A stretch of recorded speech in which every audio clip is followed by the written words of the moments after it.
Le président de la commission AES du Burkina en visite à Bamako a eu des échanges de haut niveau avec les autorités de la transition sur l'expérience malienne qui a permis d'engager des résultats probants, des modèles qui pourront être un repère pour les autorités burkinabées à conduire la présidence de la Confédération AES.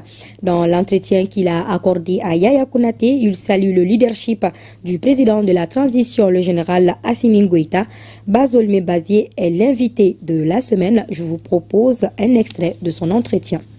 L'objectif de cette visite, vous savez très bien, comme je l'ai dit, nos frères dans notre pays frère, le Mali, ont mené un travail énorme, conformément à la feuille de route.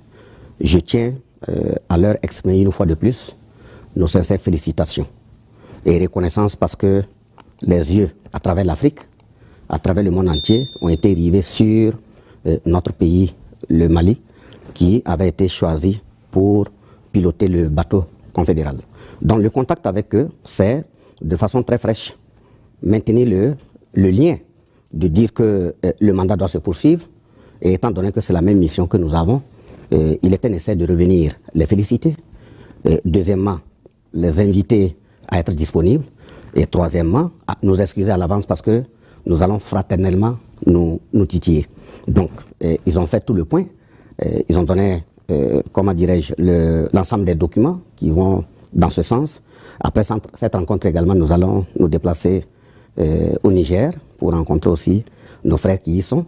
Et il y aura une troisième rencontre qui va se tenir chez eux, au Burkina Faso, à Ouagadougou, pour que nous trois, l'ensemble des trois entités fraternelles, on puisse ensemble voir quel tableau de bord il faut soumettre à ceux qui nous mandatent afin de mieux mener la seconde phase de mandat. Voilà l'invité de la semaine à suivre après Pemui Mali.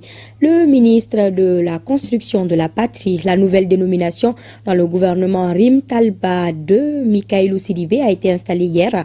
Ce ministère pionnier, créé à la suite du récent remaniement ministériel, est né de la fusion entre le ministère en charge de l'urbanisme et l'habitat et celui des infrastructures. Mikailou Sidibé, anciennement en charge du département de l'urbanisme, dit mesurer l'ampleur du travail qu'il attend à la tête du ministère de la Construction de la Patrie. Les chantiers sont immenses, il le sait. Pour relever les défis, il appelle à une synergie d'action de l'ensemble de ses collaborateurs. Les détails avec Oumar Zombré et Franck Ouedraogo. Le ministre de la Construction de la Patrie, officiellement installé dans ses nouvelles fonctions.